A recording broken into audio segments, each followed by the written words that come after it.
Why is he always in my head? He is always in my mind. Try as I might, I just cannot get him out of my head. I can't stop thinking about her. I am sure such comments or similar have been made by you at some point about the narcissist in your life. We have this formidable capability to get into your head and remain there for a long time, which evokes bittersweet reactions from you at best and utter miserable frustration at worst. I have mentioned ever-presence previously, namely that ability we have to ensure that you keep thinking about us, even when you have been pushed to one side, or even if you have sought to go no contact. This insidious form of manipulation is pervasive and very difficult to deal with, but how is it so effective?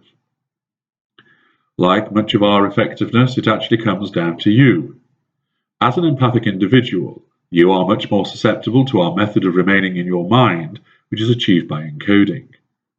Since you care about others and take an interest in the thoughts, actions, and well-being of other people, you have been wired to take on board stimuli from other people in a far more effective manner than others.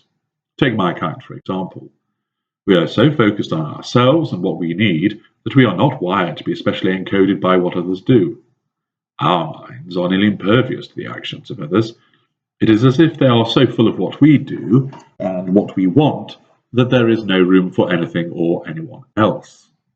You, on the other hand, are like a sponge, and you soak up the words and actions of others. Combine your susceptibility with our determined application of suggestion through what we say to you and what we do for you, then the outcome is a devastating form of encoding, which creates powerful and near indelible memories in your mind. Through our visual encoding of your mind, you create a vivid mental picture, and this will be recalled in pin-sharp crikey vision time after time. Every detail of a particular scene will be recalled by you, and it is ingrained in your mind deeply through this encoding. The more you recall it, the more it becomes ingrained, as if you are wearing a groove in a piece of wood. We make particular use of music. Think how often your narcissist used certain tunes to woo you and/or created special moments. This achieves acoustic encoding. Our voice is used in this way as well, by the careful selection of key phrases which will resonate with you. You always remember the things that we say, because we have encoded them into your mind. Similar encoding occurs in respect of taste and sense, as well as tactile encoding. Accordingly, this quintet of senses is assailed by all the things that we say and do in order to achieve this encoding. We create powerful memories so that you have no option other than to recall them, and with that comes the emotional attachment. You will remember so much of what you have done with us compared to, say, what you have done with family, friends, and colleagues. You will recall more memories, greater detail, and more often when they involved us, because of this deliberate encoding. You might think this was enough in terms of the efficacy of this method of affecting you, but it does not end there. Most narcissists are male, and thus it follows that the majority of victims are female. In general terms, women remember events better than men.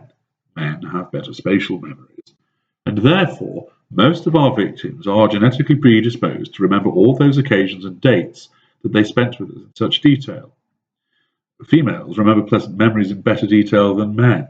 Thus, this is a further reinforcement of why you can summon up such powerful memories of the golden period and why it hurts you so much.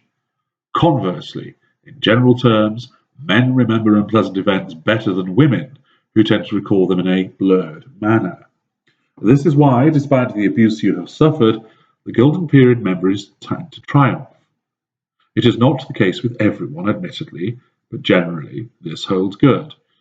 Add to this the fact that women's memories retain more of their potency through the advancement of age than men, and you will see why your memories of us are so difficult to shake. Not only do we specifically encode your minds, which are primed to accept this more than other people, your gender also makes you more susceptible to retaining these detailed and vivid memories of when everything felt wonderful. These memories are deeply ingrained and very hard to dismiss and remove, even with professional help.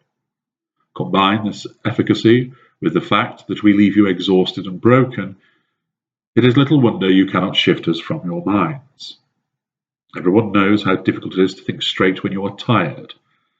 Little wonder, then, that we always loom large in your mind when you have been exhausted and shattered by our behaviour. These memories of the golden period are massively powerful. All of the above means that for someone like you will often think of them and suffer the emotion that is linked to them. It is a devastating weapon in our armory.